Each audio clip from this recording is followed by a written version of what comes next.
Good afternoon. Today we're going to discuss something which is one of the reasons that made me start a political podcast. Are Reform ready to govern? Let's assume that they win the election in 2029 with a majority and they start governing. The question that I'm posing to everybody now is, are they ready?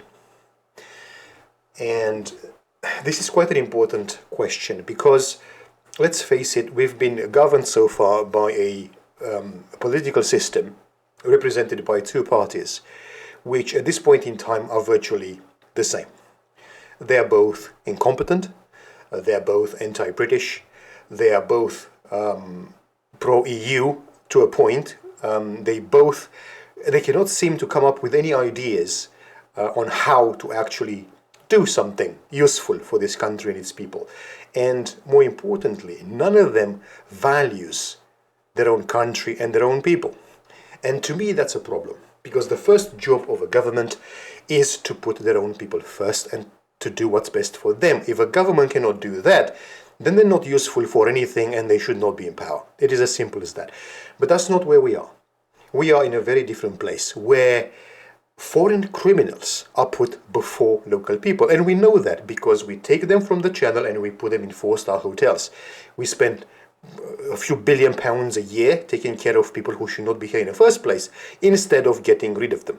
At the same time, we're stealing money from pensioners, and these are people who work their entire lives and paid taxes into the system, and their reward is they now can't even afford to warm themselves because of idiots like Ed Miliband, who is not just anti-British, but a complete and utter moron. Now, from this, when you think like this, from this point of view, Reform winning and becoming the government party is actually quite important, because it's the only opportunity that we have and it's the only option that we have at this point in time. The other political parties are just as insane as the main ones. Lib Dems, completely useless. You've seen them in July. The entire campaign was around their idiot leader jumping in water and water parks and whatnot. I mean, I don't know about you, but it doesn't tell me much about the policies of a party when they behave like that. And that's the focus of their campaign. And the Greens, let's not even talk about it. Everything, they might be called Greens, but what they do is not based on saving the planet from anything. It's more like destroying their own country, basically, in the name of some daft ideology. So these parties are not relevant in any way, shape or form. Now, 2029 is an important year. It is quite far away, unfortunately, and we've seen how much damage a government can do in a few months. So the next 4 years are going to be scary. I'm not going to sugarcoat it. It's just absolutely scary. The damage these people can inflict on us is tremendous. But now the question becomes, okay, but here's the thing. Let's look at the US for a bit. Now, go back in time to the point when Trump became president for the first time. Now, he didn't really have an idea of what he was going to do. He didn't have a lot of support. Now, he was against the establishment, just like Reformer here, but he didn't really have solutions and ideas on how to do stuff. He had the best intentions, yes, but didn't really know how to do anything, and they got rid of him very quickly.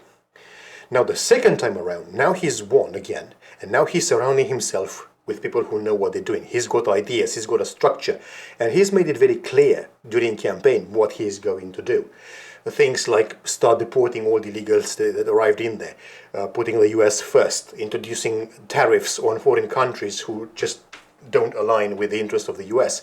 All that stuff makes sense when you think about it, because he's putting his own country and his own people first. Yes, it might mean that on the global stage, the US are not going to be as involved as before, which is terrible news for everybody else. But I can certainly see his point of view, because a strong America is better for everybody else and is better for the West in general. Now, let's think in our case. None of the MPs Reform have been in power. Actually, is that true? I'm thinking about Dame Jenkins, whatever her first name is, I can't remember now anyway. Has she been in? She had some sort of role, I suppose.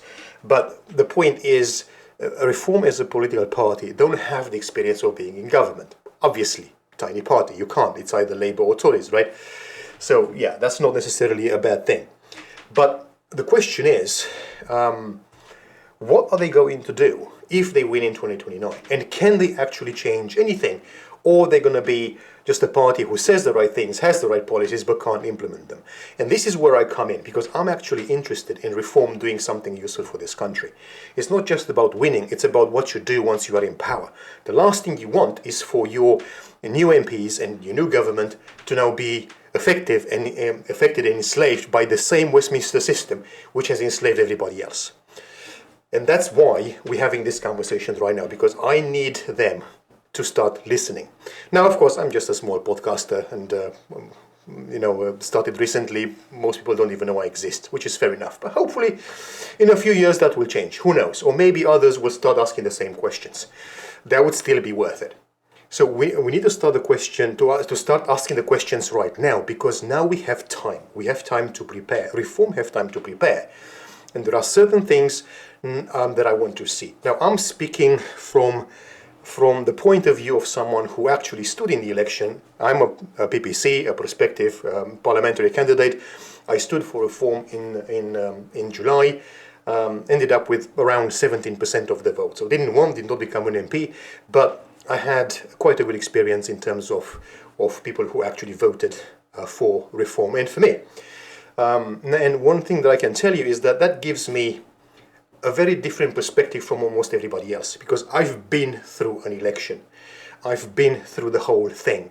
I put my name forward, I raised a team of volunteers, I went on the streets, spoke to people, and generally tried to raise support, funding, and everything else, even in the short amount of time that I had, which was literally just a few weeks. But there are certain things which need to improve. One thing I lacked completely was support from above. There was nothing, virtually, not even a conversation with anyone from above. And I can understand that, because, you're talking, 500 something candidates. They would have had a decent party, an established party, I suspect. I'm guessing now, I don't know, because I'm not a member of another party. I've never been a member of another party. But I'm guessing that for other parties, when you become a PPC, there's some sort of support for you. In terms of, here's how we should do things, here's how you raise funds, here's how you, here's some volunteers that you work with, here's something. Now, Reform are a startup. Reform are a party which is very new and doesn't have the grassroots support, which is what they're building now, to be fair. But at the time of the election, there was nothing. So you had to do everything by yourself. I had to learn how to do everything in terms of writing flyers, basically, finding someone to publish them, dealing with pictures, doing some stuff with media, which was not a lot, but I did something. I was on BBC Solent, for example, for an interview with a few other people from other parties, which just show me how corrupt and insane they all are, and how anti-British they are. But anyway, let's put that aside. So the point is, the support coming from above was non-existent. Now, when the time comes from the next election, that needs to change. Now, of course, Reform have local branches everywhere, or in most places anyway, which is encouraging. What they do, well, who knows? I guess we'll have to wait and see. But the point is, there needs to be a very clear system in place if Reform want to win and become the government. And once they become the government, here's the question. Let's say, and I want you, the listener, just think for a second and think, what would be the first thing you'd like Reform to do?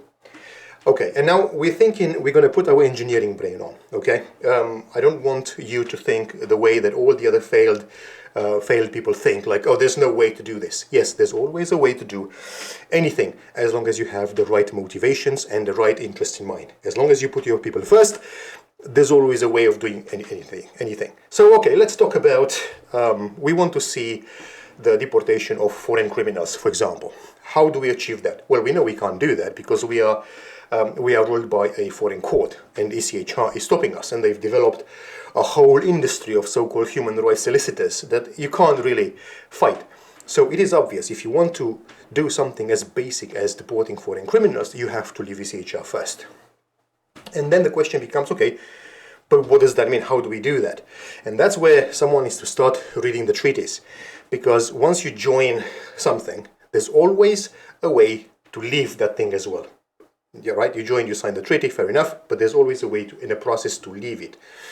Now, does anyone from Reform know how that works? Does Nigel know how that works? I doubt that.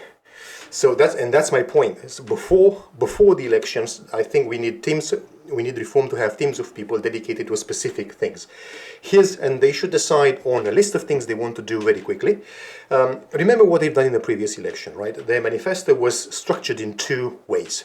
Here are things that we can do in the first 6 months, and here are things which will take longer, and we can do them after a couple of 2 or 3 years, which was brilliant. I mean, I absolutely loved that. I can understand that, and I was behind pretty much almost every policy in there. But my interest is not just having the policy, but actually implementing it. And that's why we're discussing, that's why I need the people at the top to start thinking, how do we do this? So my point is, go and read the goddamn treaty. Read it. Understand it. Understand what it takes to live it. First of all, how long is it going to take? If on day one Reform says, okay, we're now going to trigger the leave clause in the ECHR treaty, how long is it going to take before it can actually become reality? Right? Leaving EU did not happen overnight. It was a whole process. It's going to be the same with the ECHR. So that's the thing. We need to understand very well how this thing works so we can live it. Okay? And that's how you do everything. You want to stop the boats. Okay, how do we do that?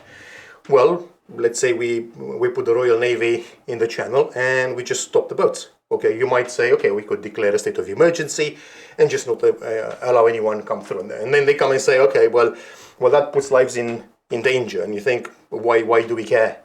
You know, at the end of the day, if you put yourself in danger and you went to the channel, that's your own problem as far as I'm concerned. It's not the job of a foreign government to deal with you. You know, if I go to the top of the mountain and jump off it, I don't have the expectation that the British government is going to catch me in the air before I fall to my death, right? It's something called, wait, you've done it to yourself, you know, and you have to be responsible for it. You're accountable for it. It's you, not us. And just because you get to the channel, that doesn't give you the right to just come here and live in a 4-star hotel. So there are things that we can do. Like, for example, if we want the illegal migrants to come here, the first thing we have to do, for example, is take away the benefits. So you say, okay, you come here, you're not going to go into a hotel of any kind. We're not going to give you pocket money. We're not going to give you anything. We're going to keep you in a secure area away from our people, because at the same time, you should not be allowed to mingle with the population because we don't know who you are. You could be a rapist. We don't want you here. So do you see what I mean? So there's a number of things that you want to say and do. So if you cut the incentives for them to come here, then the reason for them to go into the channel and put themselves in danger is far less. And that's kind of how you do everything. You have to start thinking, how am I going to achieve something? And then you go and say, okay, are there any treaties which prevent us from doing this? And if they are, we have to make a decision. Either we change them very quickly or we leave them straight away, until we get to a point where we can do what's best for this country and its people without being stopped by foreign courts. And that's the whole point. So the question of this episode was, are Reform ready to govern? Ask yourself that question. For me, no. And that's not necessarily a bad thing, because we still have a long time until the next election. That's fair enough. But I want to see things happen. And I want to see new names and new faces become the faces of Reform. Now we have Nigel. Brilliant leader. There's no need to have a different leader. I don't dispute that. I don't think anyone else should be leader at this point in time. But then you've got MPs like Rupert, for example. I absolutely love his style. He knows what he's talking about. He's saying all the right things. Perfect. But they're just two people. We're going to need a few hundred MPs. We're going to need people who can speak, people who can make an argument, people who can think, people who can deal with the lies of the mainstream media. And that's not going to happen until the local branches start doing a lot more and are supported a lot more than they are right now, which is the whole point. We need to see people rise from everywhere, normal people, because we've had enough of career politicians. So when other people like Ben Habib are talking about the party not being democratized yet, a lot of Reform people are going to say, Ben, just sit down and shut up, you're doing damage. I'm thinking, you do have a point, mate. I can see where you're coming from. Maybe I don't necessarily agree with what you're saying all the time, but that's not really relevant. And I think he's doing this because he also wants reform to succeed. Because obviously, just like me, he knows very well that they are the only option that we've got right now. But at the same time, there's plenty of time to change things around. And people are not going to care what happens right now, what we talk about now. In 2 years from now, no one is going to remember anything what's happening now, as long as things are moving into the right direction. And I think that's what Ben Habib is doing. He's thinking, I'm going to put pressure on you, I'm going to make everything public, so you're going to have to change, and you're going to have to do the things that you said you would. And that I can understand, because I think that's important. The party does need to be democratized. People do need to have a voice. The local branches need to be supported. The local branches need to have a voice. People should be able to speak to the ones in the leadership positions at the top. Absolutely, there should be a two-way communication happening here. It's not just about Nigel, it's not just about Rupert, it's not just about Dame Jenkins, it's about everybody else. If you want hundreds of MPs to be ready for this, then you've got to give them the time to get there. So the time that we have right now, these 4 years that we have right now are critical. Because if we don't win in 2029, if the same mainstream parties win in 2029, things are going to get much worse for this country. Everybody needs to understand that. So, if you're a member of Reform, get out there, go to your local branches, speak to everybody, make your thoughts obvious and clear, because the feedback needs to go from the bottom all the way up to the top. And please remember, we do not have another option right now. This is it. We have to make the most of it if we want to change anything. Otherwise, we're going to have to deal with the same globalist idiots who've been running this country forever. And look where we are right now. None of them puts the country first, and none of them puts you first. And I want that to change, just like you. I want that to change. I want the people of this country to come first. Every normal country does that. Every normal country did that up to about a few years ago when everybody went insane. You know, so if anyone calls you racist because you want your own people to be treated better, you can tell them, fuck off, mate. Clear off, okay? You're not right. We are. And we demand better. And I think that's happening right now. But, it's like I said, we need to think, are Reform ready to govern? Not yet. Will they be ready to govern? I sure hope so. But everybody needs to start listening. I don't want to see fights in the media with the Tories, for example. I want to see a clear way of doing things. I want to see clear policies. I want to see Reform have ideas how to do things. Trump won because he was ready to present his ideas. He had policies. While the other one, Kamala Harris, spent her time attacking Trump. Think about that. That actually damaged her campaign. And the same thing is going to happen here. People are not going to vote for whoever has the biggest mouth. People are going to vote for someone with a clear idea of what they're doing. No, if people can read, here's a policy. I can understand that. I want that. I'm going to vote for you because that policy is good for me and my family. That's how we're going to win this. Common sense, good policies, and putting our people first. Right, I think it's almost 20 minutes now. I think that's probably enough. But let me know what you think. Let me know if you have any comments.